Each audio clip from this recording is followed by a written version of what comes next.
guys, here we go. Motion and introduction. Yesterday we saw the video talking about motion, and so we're going to use some of those things to help us when we go through our PowerPoint, and we're going to fill in our booklets. Okay, so that's the plan. Okay, first one, what is motion? Okay, so it says motion is all around us. All types of motion share common characteristics, from the motion of stars and planets to the motion of subatomic particles. So in our video, we talked about lots of different kinds of motion. We talked planetary motion. We looked at that EKG, which showed the motion of your heart.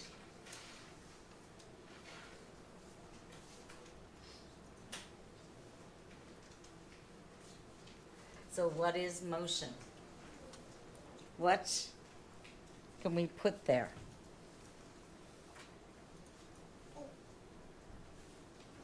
Did you fill it in? Okay. So what do you think motion is? Movement. Yeah, movement. Does it have anything about movement over with respect to time? Often we have time involved when we're looking at motion.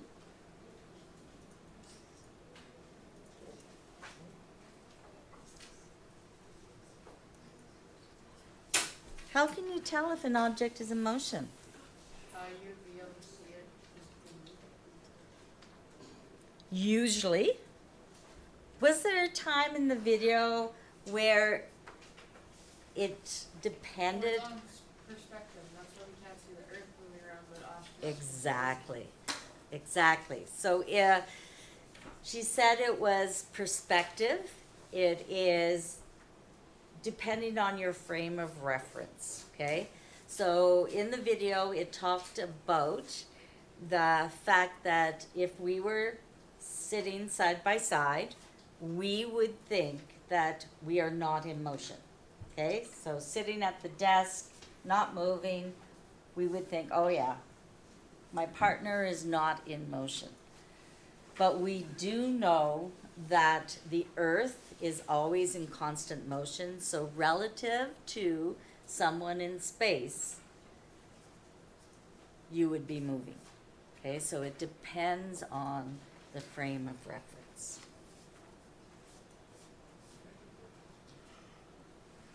Okay.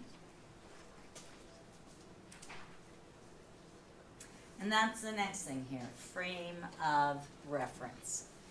Okay? Or relative to somebody. The way in which one perceives, interprets, and evaluates data may be influenced by position, values, customs, views, etc. Okay? That you put in the box for frame of reference.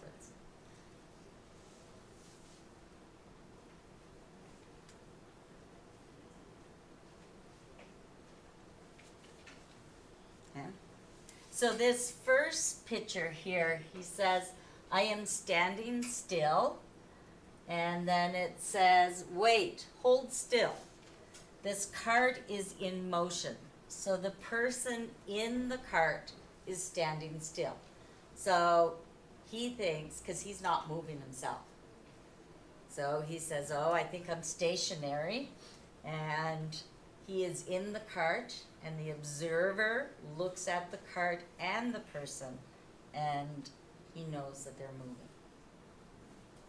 So it depends on the frame of reference, relative to something.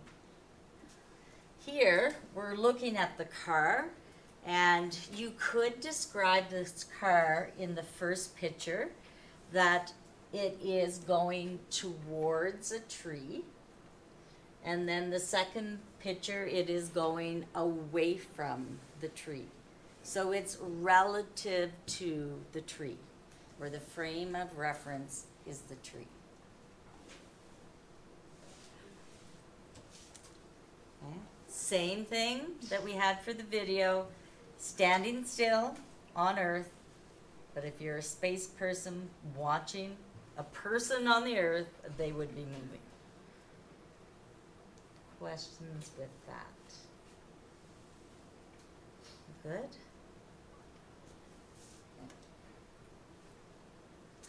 There's simple and of course complicated motions. So simple motions, we are just walking, or just a turn, or maybe just jumping up and down. Complicated, dancing. Anybody a dancer here? We have a few in the room. So yeah, very complicated. My daughter was through dance for years and years, and as an adult I tried to do tap, and I don't know if anyone has tried tap and they were old. It is not as easy as what it looks. So gymnastics, very complicated examples. There's different kinds of motion in it.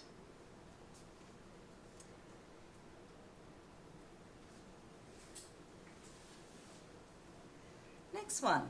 It says, what is science and what is technology? So we're going to go through slides, but let's talk for a minute. What is science? What do you think? Pardon me? Class I failed. That's what science is. Well, perhaps that's true, but not really relevant. What is science? It's a study of something. It's a study of Human life. kind of anything. Like we have biology. Biology is a science, studying not just human biology, but we certainly study all the kingdoms, classification systems, all kinds of stuff, genetics. We have physics, which is what we're kind of doing now. Sorry. Okay, and technology. Any thoughts on what technology is? It's something man-made. So- Something man-made. So Yeah, it's it is definitely something man-made. Good pick. Does it have anything to do with science? sometimes to help discover and study stuff there. Yeah, someone says definitely yes. Someone says sometimes. And generally the answer is yes. It is practical use of science is how your technology is expressed. So let's see here on the slides. Okay, there's a relationship between science and technology, although they often overlap and build on each other. Okay, so sometimes the driving force is the science behind it, and sometimes the need for a particular technology drives the science. Science deals with the generating and ordering of systematic knowledge. Okay, so it is something that it's a very strict and definite plan. Okay, you got to take out your booklet and fill these in, please.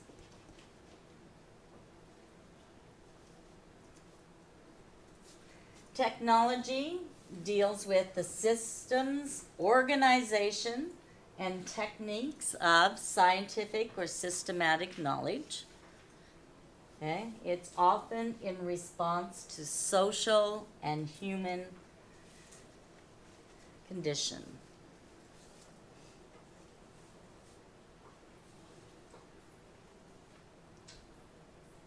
Social and human condition. Some types of questions can lead to a greater understanding through scientific experiments.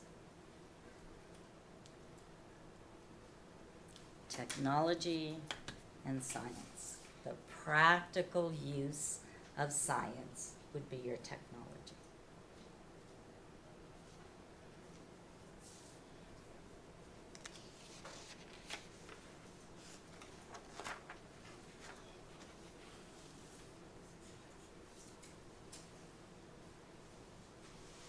Okay.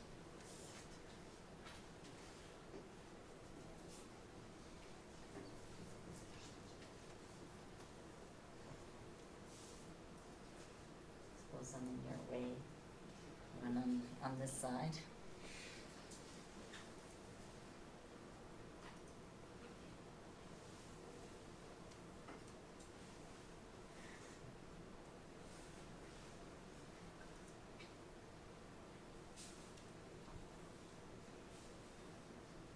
How we doing? Good? Okay. Scientific knowledge is based on evidence developed privately by individuals or a group that is shared widely with others. Okay. Scientific knowledge, it is complicated and subject to change. It is not the absolute truth for all time. So why are you in science class if it's not necessarily the absolute truth? Because long ago they thought the earth was flat, and then they proved that one wrong, and they were teaching people the earth was flat until they got further research that it was. Good point. So science, she said that at one point people thought the earth was flat. Through science, some technology, looking at pictures, images, we were able to see, no, it's definitely not. So although we may think something is true, if we have better technology, then often, or not often, sometimes that will change. Okay. Scientific knowledge, it's a product of human observation, critical thinking, and that experimentation.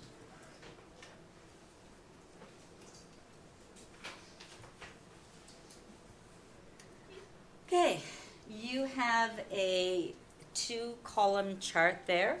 It says draw science, draw technology. So I'm assuming, now some of you may be great artists, okay? I'm assuming we're not all great artists. And when we do that, often when I draw, I have to label it with a word because you wouldn't necessarily know what it was. So let's say I drew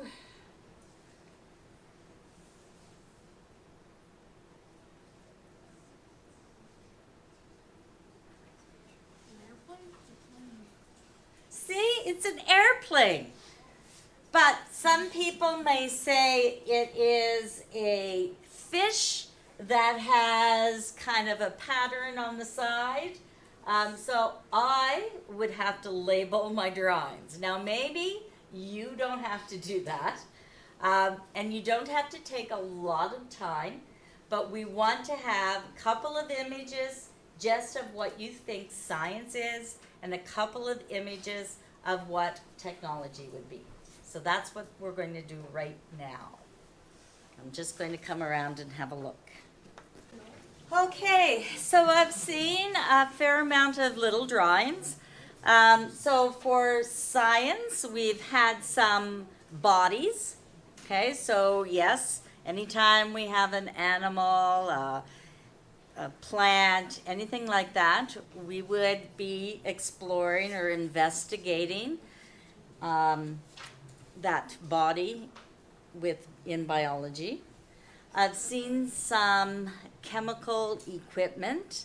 So in the side of our classroom here, we have things called Erlenmeyer flasks and test tubes and that kind of stuff. So I've seen images of that. When we looked at technology, often saw phones, iPads, what else to see? Of course, computers, cars, and so TVs, all kinds of things that our technology would be. Okay.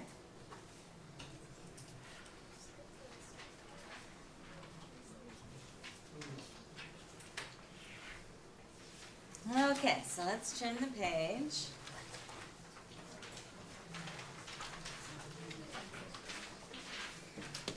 And right now, we are going to first take some notes on the metric system and on a piece of loose leaf, okay?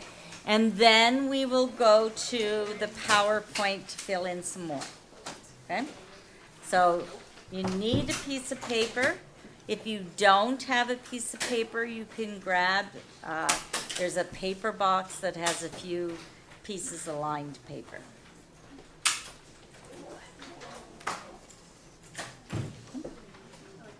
Your room's really cold. That is. Someone said my room's pretty cold, and yes, I have asked for it to go up by a few degrees. My principal said, ooh, I don't know if we can do 3 degrees. I'd have to contact some other area before they would allow it to up it by 3 degrees. So, don't know what's going to happen there. Put a space heater in. Mine died. I had a space heater, but it died. Okay, so let's get to metric conversion. So the parts that we're going to do, this ladder, you have to memorize it. You are not going to be allowed to bring in the metric conversion ladder to a quiz or a test or your final. You have to memorize it. Okay? So, we want to have title metric conversion. We want to have a ladder that goes from the left down to the right, and we need 13 steps. Okay?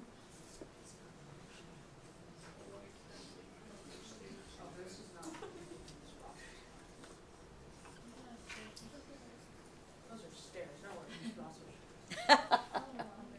13 steps.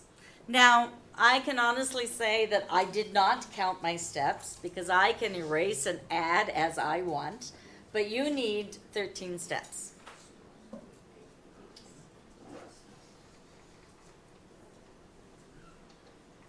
thought we were doing like metric converting in grade 9 math. How big should the steps be? We just need, Like a centimeter? yeah, centimeter, 2 centimeters, something like that. You don't have to have a ruler. If you feel the need, that's fine, but it's not necessary. 13 steps.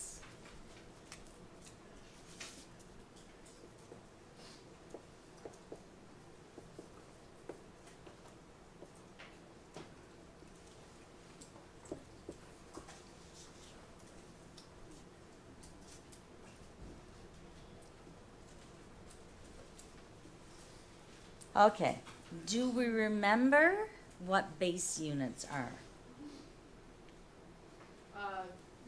Liters, liters, and Okay, so lots of answers here. Yes, halfway through, in the middle here, we're going to put the words base units. And we have things like a liter, which is a capital L, a meter, which is the lowercase m, a G for a gram,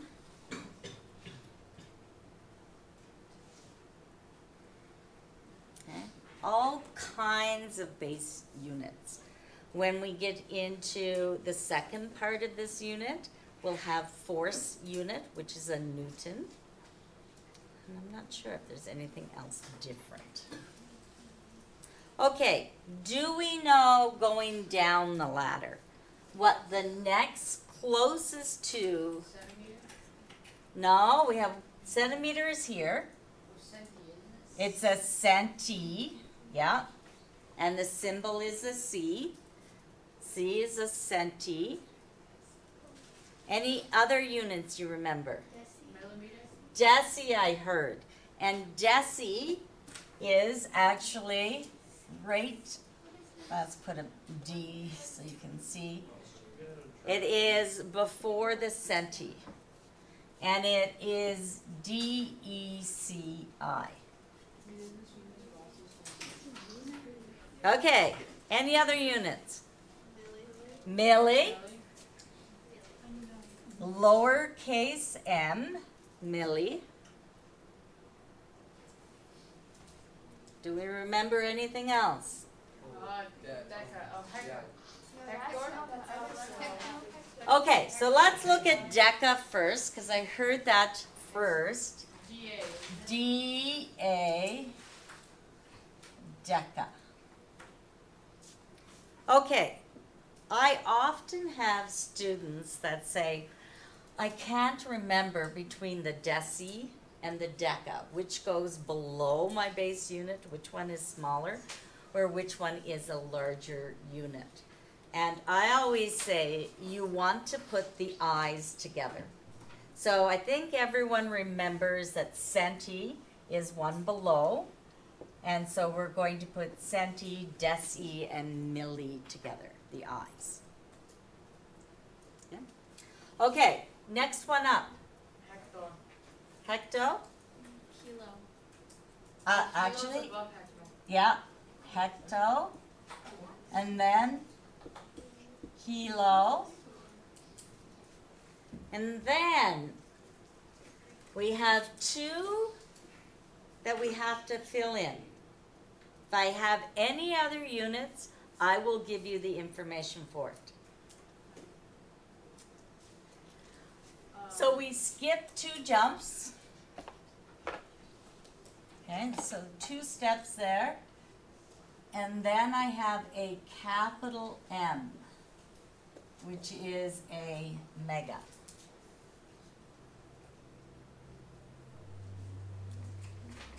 Below my milli, I skip 2 steps, and I have a micro.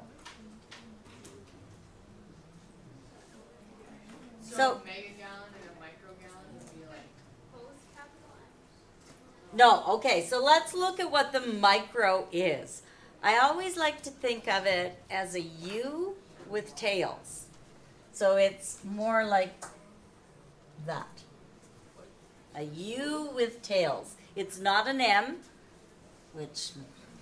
but it's a U with tails. So when you're writing that, think of a U with tails, and that makes it a little bit easier. Okay, so that is all the units that we have to know. We're going to put arrows in, and we're going to put this and that arrow. And there was a reason why I started at the left and worked down towards the right, so that when we put the arrow in, it makes sense to us. So this arrow is going down, pointing down. It's also pointing towards the right, right? Down and to the right. So next to that arrow, we can say going down the ladder, move the decimal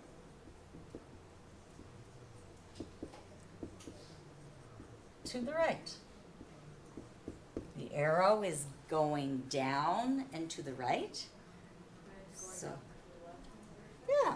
So when here, this arrow is pointing up, and it's also pointing towards the left. So this we would say going up the ladder,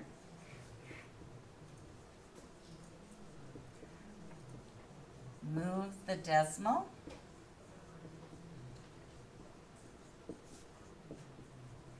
to the left. Up the ladder, move the decimal to the left. How many places do we move that decimal? If you're moving from a milli to a kilometer, you go 6 places over. You move, for every jump you make, you have to move the decimal one place, okay? So let's do a couple of examples. Get rid of my beautiful airplane.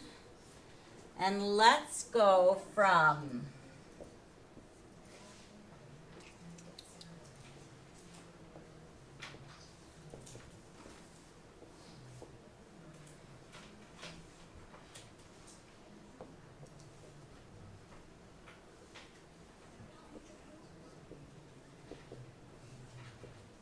okay, I'm just gonna have 2 examples here.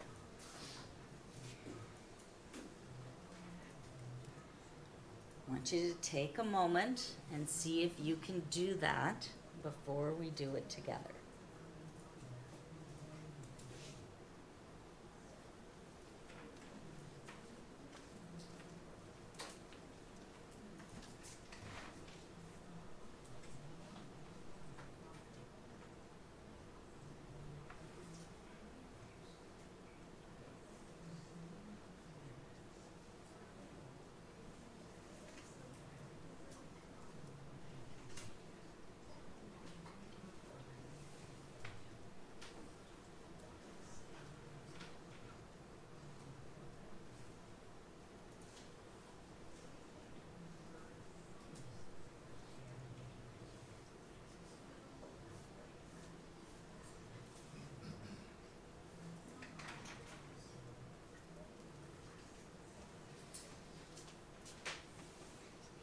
Okay, so if I was doing this question, I would look at the units that were given. And this one says I have a millimeter.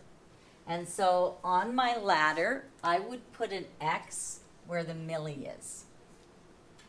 And I want to go to a hectometer. So I need to figure out how many jumps to get to a hectometer. So I go 1, 2, 3, 4, and 5 jumps.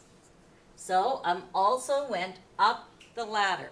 So it says if you're going up the ladder, you're going to move the decimal to the left. It's 5 jumps, so I'm going to move it 5 places to the left. So it's at the end. If it's not showing, it means at the end. And I'm going to jump 5.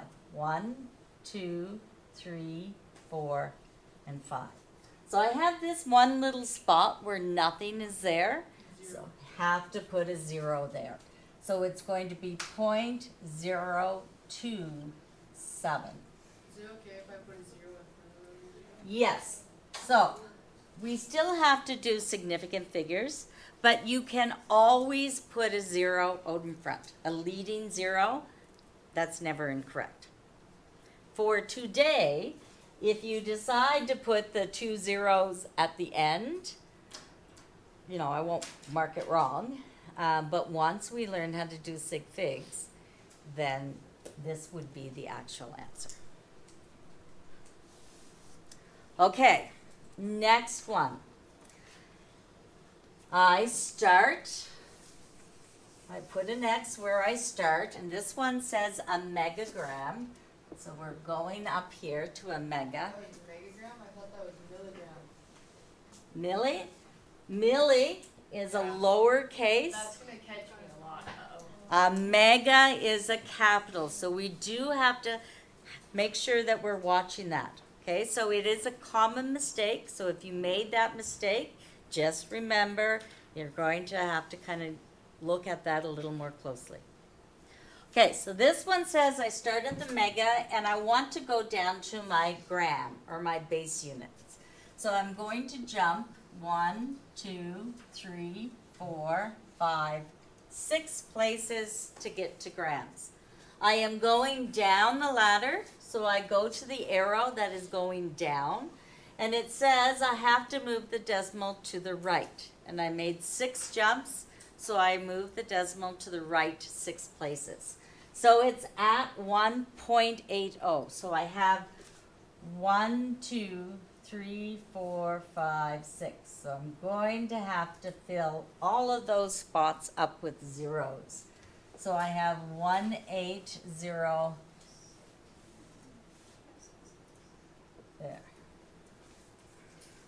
Okay.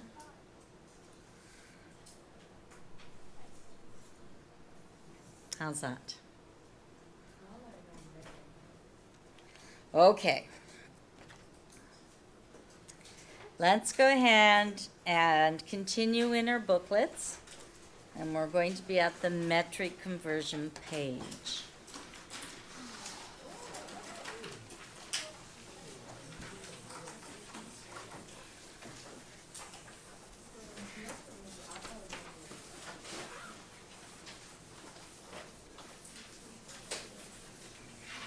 Okay, so those units are the ones that we need to know for Science 10.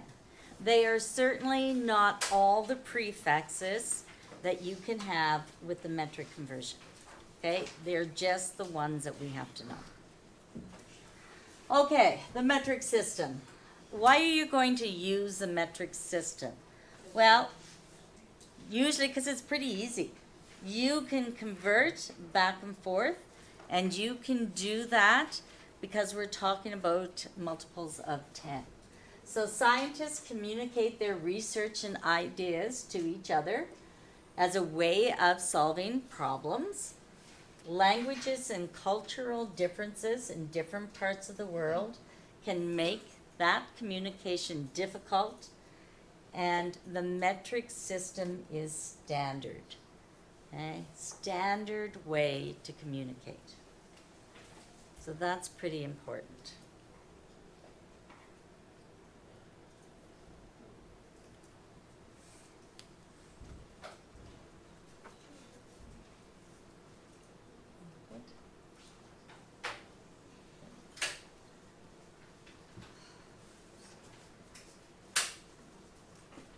Okay.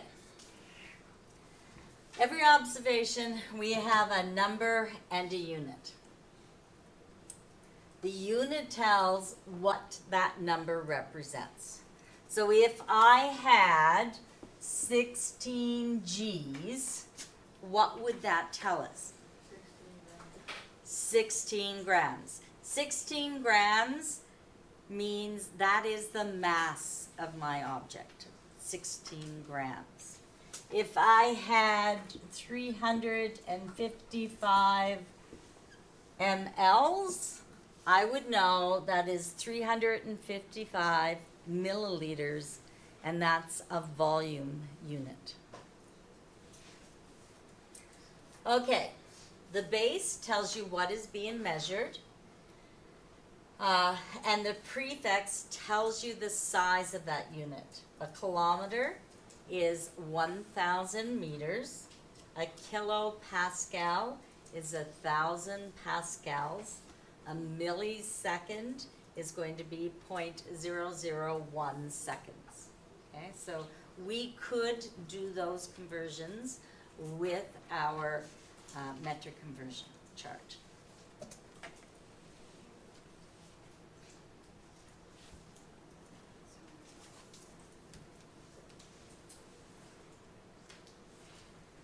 Okay, prefix, base unit, and metric name. So if we had centi, base unit could be in meters. We put them together and we get a centimeter. So we're looking to measure how long something is, or a distance.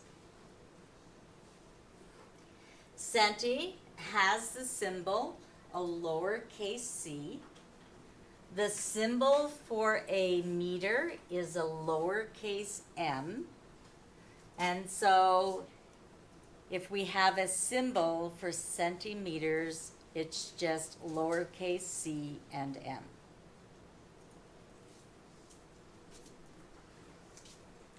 Kilo, we have a capital K. Liters is a capital L, and therefore kiloliters is going to be a capital KL. Okay? I think you're good with those.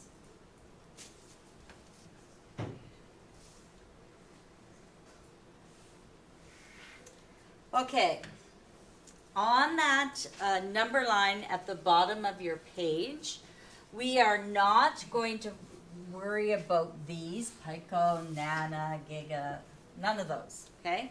We're just going to put the center one here is your base unit. To the right is your deci. And then centi, and then milli, and then micro, a U with tails. Then we have deca, hecto, kilo, and mega. So maybe this is the way you've done it before, using a number line. Maybe you've had the ladder, and it doesn't matter to me whichever way works for you.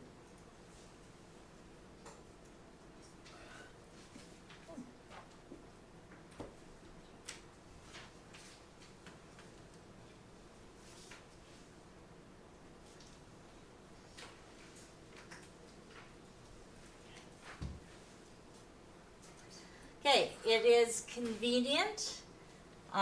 It uses the number 10 as a conversion factor, so that's why we're able to move the decimal just one place every time you do a jump. Commonly uses prefixes to write very large and very small numbers a little bit easier.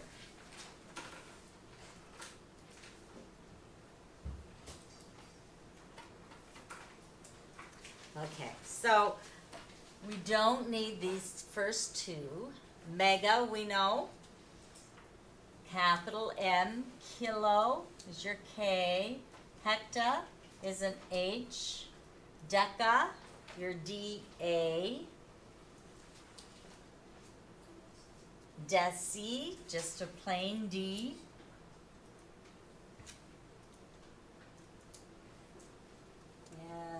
There we go. Centi, lowercase c, milli, lowercase m, and that's all, oh, micro, and then that's it.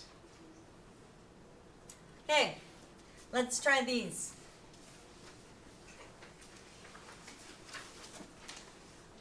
You have a whole list on your page. Let's give those first four a try.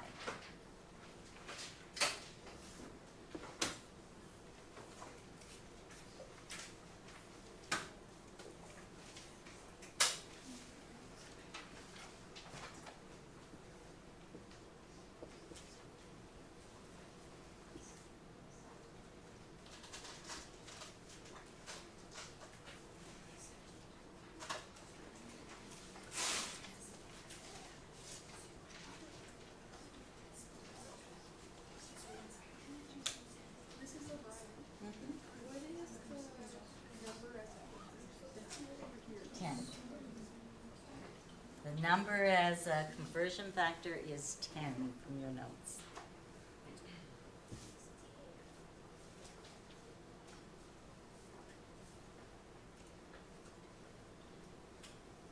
For number 3, do we keep the 2 zeros that are in front? No.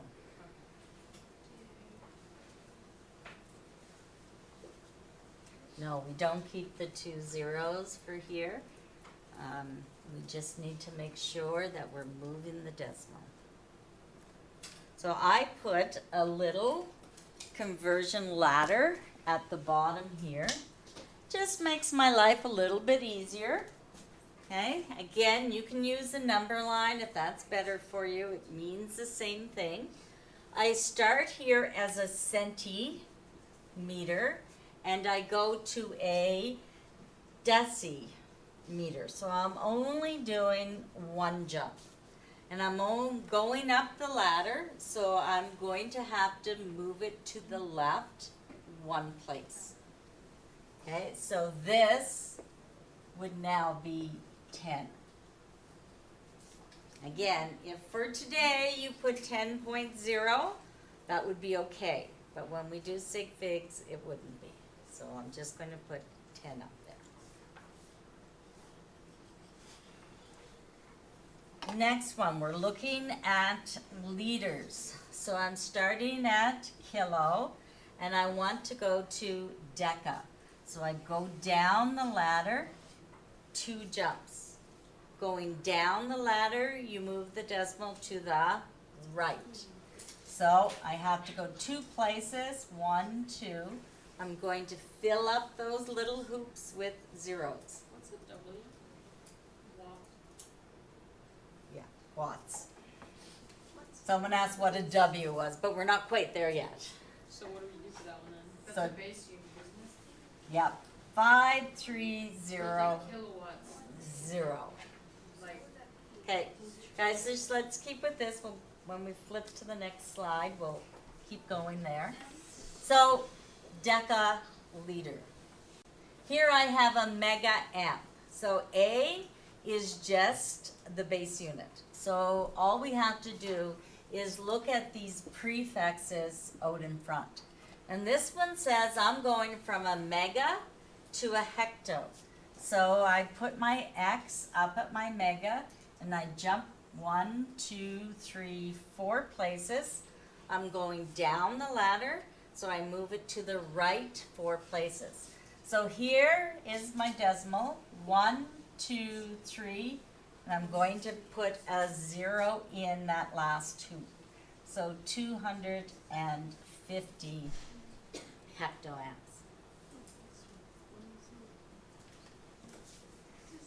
Next one, I start as a meter, so I put an X there, and I want to go to centimeter. So I jump down the ladder 2 places, so I move it to the right 2 places.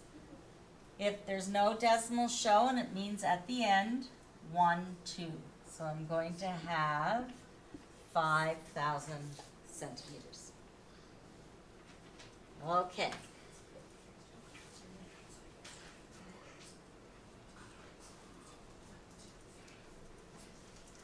Okay, so now the next 4. Oops, did I get my M in there again? Okay, so the base unit is a watt. So the capital W. So here, where my meter is where a watt would be. I have to go to a kilowatt. So what does watt measure? electricity. Yeah, power. Yeah. Okay, so we're going to go up here. So kilowatt, I'm going to jump 1, 2, 3 places. It is going to go up the ladder 3 places. So up and to the left. So I have to move my decimal to the left. So 1, 2, and 3. So 0.6 would be my kilowatts. I can put the 0 in front, or I don't have to. Again, today we could have zeros after that, but tomorrow we won't probably be able to. Okay, millimeter to a meter. So start at the bottom here, milli, jump up 1, 2, 3 places. I'm going up the ladder and to the left, so I have to move it 1, 2, 3 places, and I end up with 0.200. Actually, 0.2.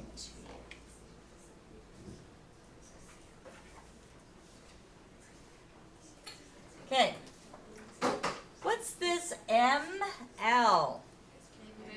Megaliter. Yeah, ML. It's a capital M, so it's going to be mega. So I'm putting an X here at mega, and I'm going to jump all the way down to a hecto. So 1, 2, 3, 4 places down the ladder, so I move it to the right 4 places. So 1, 2, 3, 4, and my answer would be 72. And the final question here, it's a milliliter. So I start here at a milli, and I jump up to a liter. So 1, 2, 3 places. I'm going up the ladder, so I move the decimal to the left 3 places. So 1, 2, and I have to fill that last spot with a 0. So 0.0453.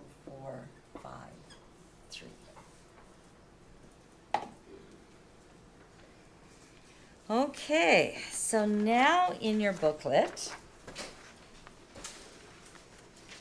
I know, now's a fun time.